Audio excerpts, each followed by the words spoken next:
So I logged into Genshin right now and I saw that this is live. So you know what that means.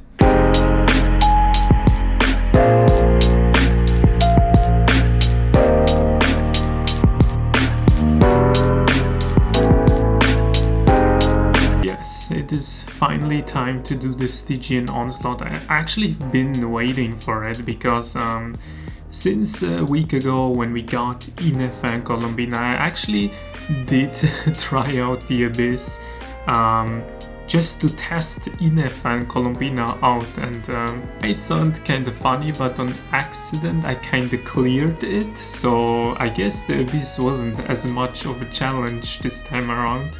But yeah, it's perfect that the Stygian Onslaught is here now, so we're gonna try to do that in this episode. But before we do that, as I promised, we're gonna look today at Ineffa, look at her build, and do, I guess, also a bit of testing for her. Not as much as for Colombina. Well, I mean, it's not like I also did as much for Colombina, but yeah, let's talk a bit about Ineffa today. So if you remember from last time, we actually did get Ineffa to level 90, and we also got her weapon to level 90. And for now I left her talents at 9-9, well, for the elemental skill and burst, and the normal attack talent to level 6. Because I do like Ineffa a lot actually, especially after also playing her. I think I very likely gonna triple crown her, and for that I just gonna wait. I think I need 10 of the mats and I definitely don't have enough right now. I even have only a couple of dream solvents left. So therefore I just gonna wait until we have enough, and then we're gonna just triple crown her at once. When it comes to the artifacts, before I actually had a different set on her. I had actually 2 pieces of gilded dreams and like 2 pieces of emblem, I think, just for the ER. But now we were actually able to gather a Silken Moon Serenade set. I actually did use a couple of fragile resin, around 20 fragile resin, to just farm a bit that domain. Unfortunately we weren't able to get any good artifacts for Colombina, but I think for now it's fine.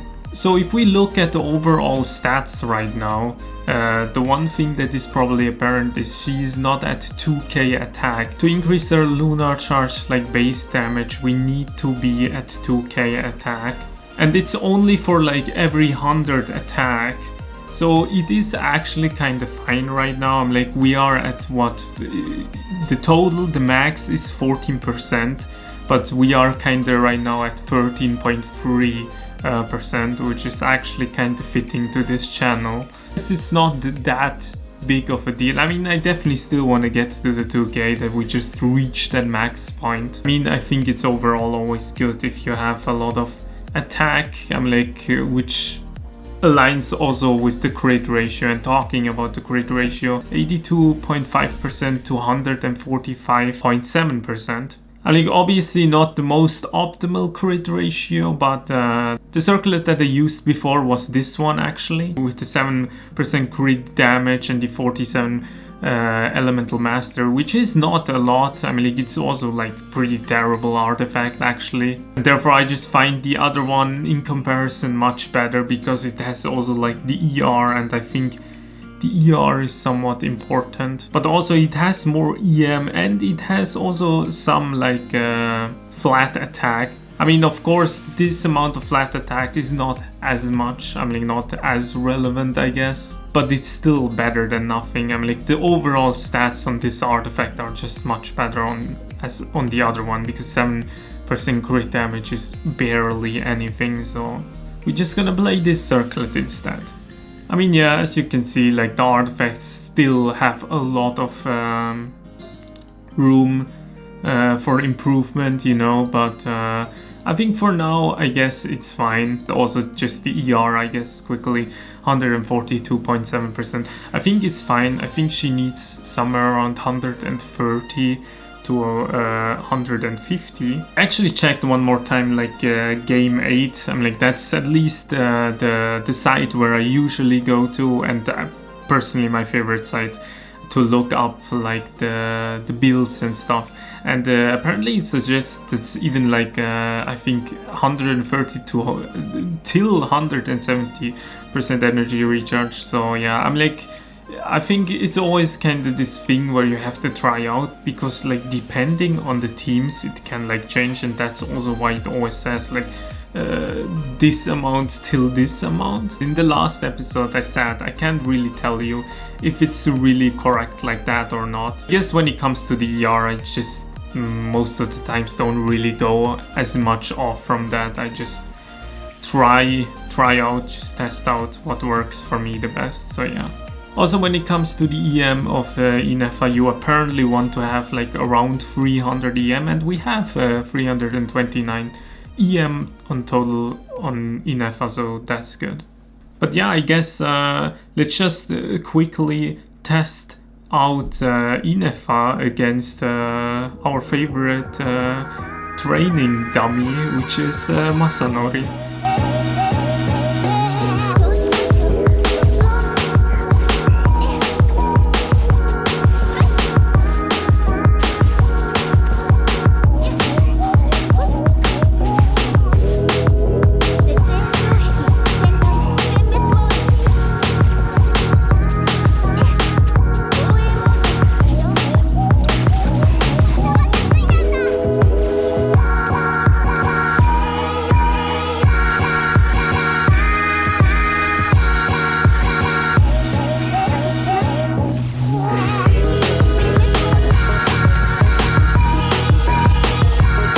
Here's just a quick showcase of Aino's build.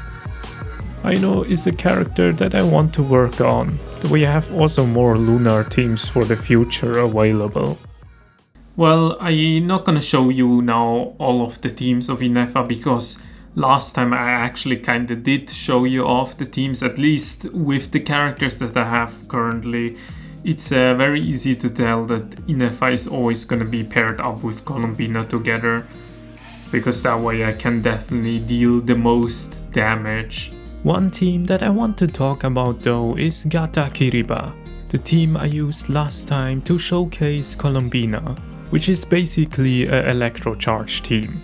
One of the reasons I also wanted to get Ineffa is because I can play her with Aoife together. Ineffa's best teams are electrocharged, or rather lunar charged teams. With Aoife's help, you spread the applications, therefore you can create lunar charged more consistently.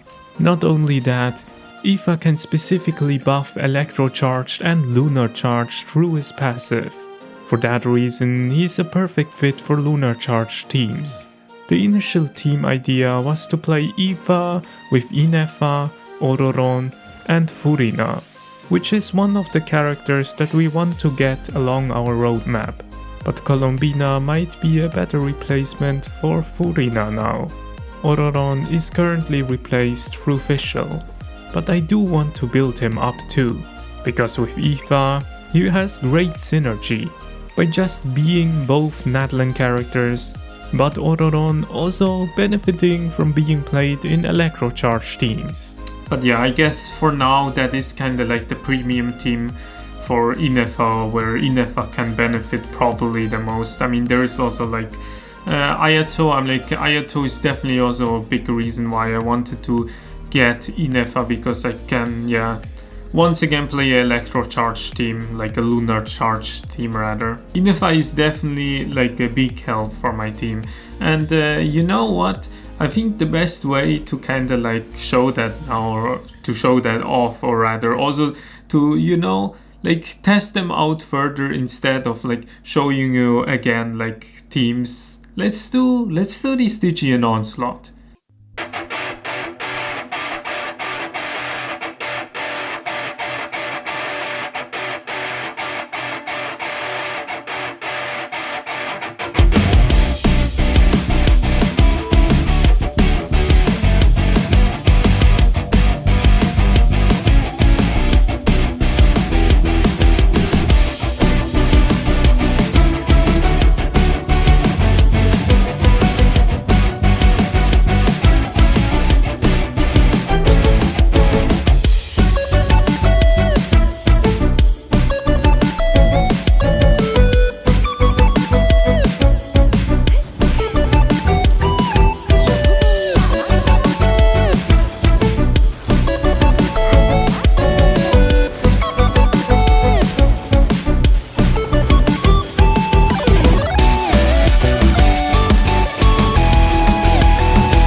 could probably tell my rotations were kind of all over the place. But I mean, it also has to do with, I'm like all of the characters obviously not being able to burst in the right moment. So it makes sense that it is a bit all over the place, right? But hey, it worked out, and that is what matters.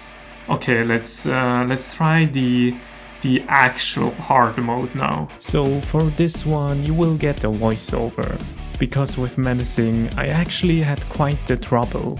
The majority of it was really just to find the right team, but also understanding the mechanics of the boss.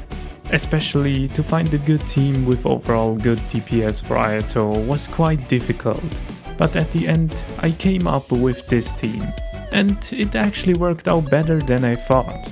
It was a close one, but they could still clutch it. Also, there was a time when I understood Mona's burst, but I have to look it up again. In this moment I just only cared about the Hydro application, just that you are aware of it.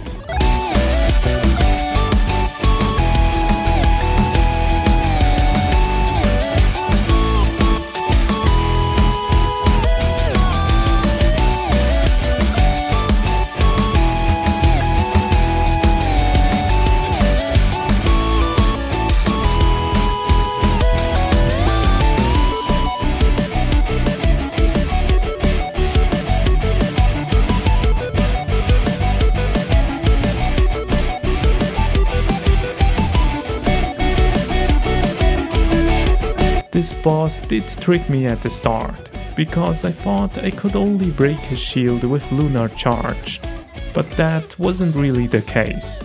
Navia does the job too. The Navia team was really the one I never had issues with. Her high DPS in combination with Chiori that can generate her more crystal shrapnel did even allow me to play Ayaka with Chi-Chi together. This one is re-recorded. Before, the team had Escoffier, but once again, because of Navia, I was able to put Escoffier in the team that actually needed more firepower.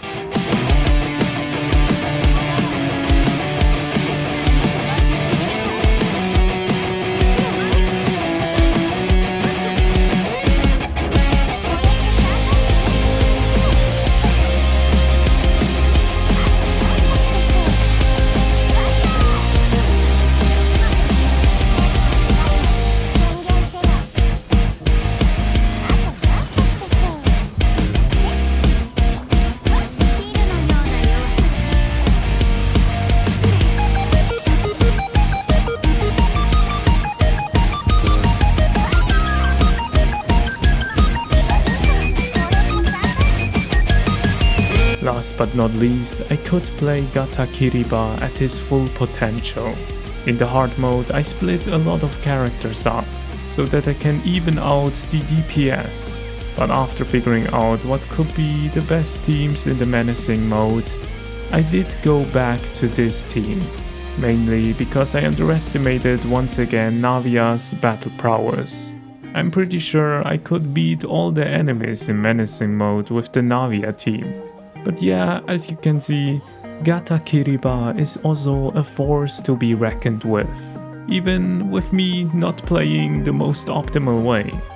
With time, I'm sure it will get better though. After this, I definitely gonna keep in mind how I gonna play the newly updated teams Sagozo and Shoshota for the future.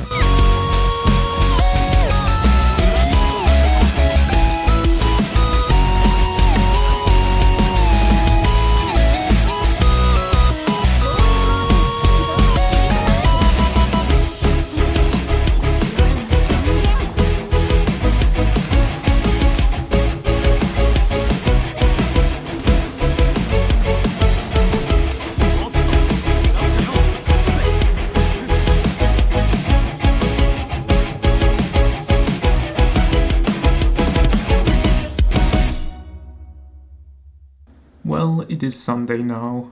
I was editing the last part of this video here, and I was just thinking, You might be curious to see how fast I could clear the menacing mode with the combination of Navia with Chiori together and Ineffa in combination with Colombina together, which are probably the strongest combo of teammates that I have on my account. But I'm gonna leave that out, because this is not the point of this episode. But also I think it just can be quite arbitrary.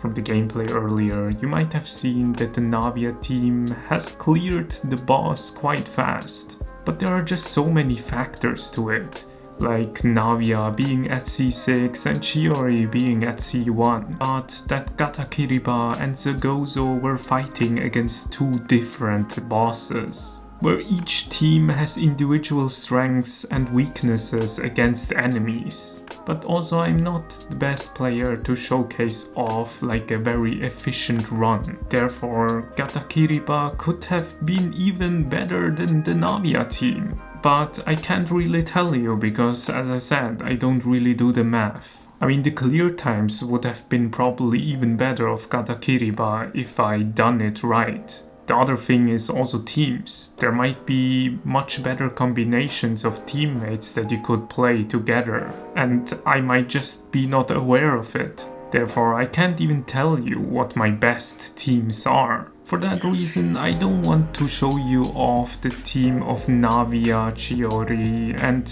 in combination with Ineffa and Colombina together. I mean, the other thing is I was just playing on menacing mode. It's not even the hardest mode. I didn't do fearless because I don't feel confident in my skills yet. At least when I tried it, it was just too hard for me. But as I said in the last episode, I am willing to try, and with time I might get better at it. I just want you guys to think about every factor, and I don't want to mislead you into making the wrong decisions, especially for the people that want to play this game in a more efficient way.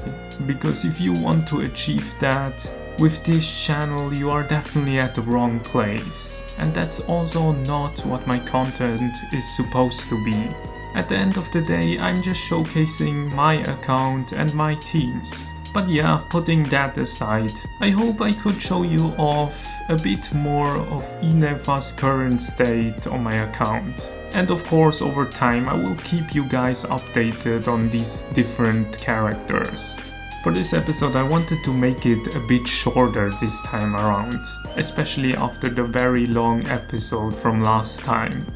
I think I'm gonna go stream now. I'm gonna do my first scheduled stream of this year. Gotta continue the grind for our next characters on the roadmap.